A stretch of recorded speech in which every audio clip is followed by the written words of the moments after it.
Ksenia Karelina returns home after harrowing detention in Russia.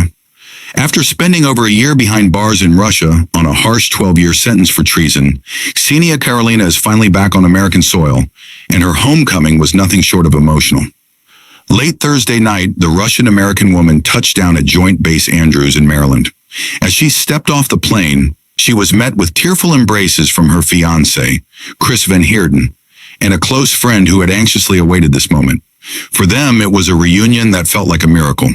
Ksenia's arrest in Russia had stirred outrage, especially when it was revealed she had been charged with treason over a modest $50 donation to a U.S.-based charity supporting Ukraine.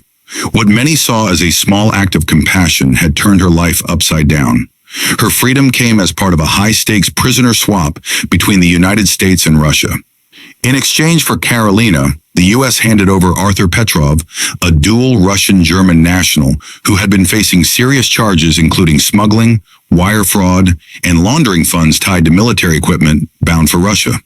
The swap wasn't easy. It took months of behind-the-scenes negotiations, culminating in an exchange in Abu Dhabi.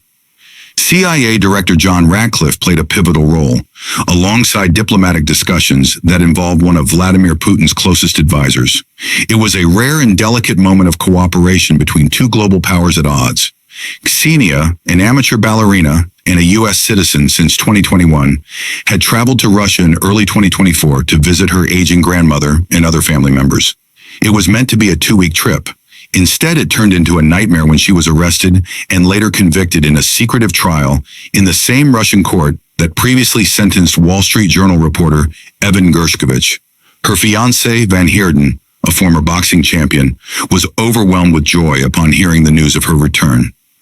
"She's the love of my life. She's been through a nightmare for the past 15 months. I can't wait to hold her again. Even our dog Boots has been waiting for her," he said with emotion in his voice. He extended heartfelt thanks to the many people who helped bring Ksenia home, including President Trump, whose direct involvement helped accelerate negotiations.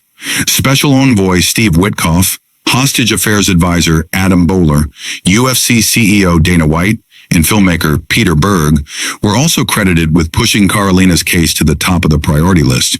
It was Berg's gym where Van Heerden works that first connected these influential names to the cause. The nonprofit Razum for Ukraine, the charity Ksenia donated to, celebrated the news of her release.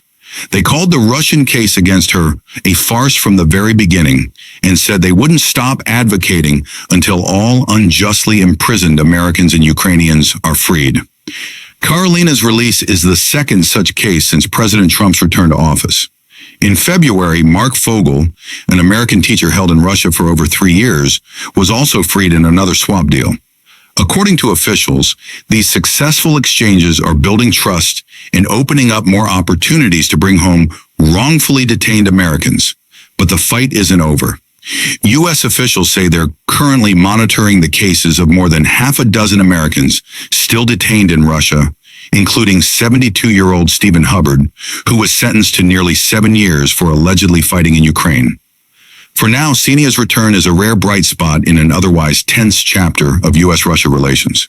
Her journey home serves as a powerful reminder that even in the face of geopolitical battles, personal stories and human resilience still matter. For full video, click related link below or like and subscribe this channel.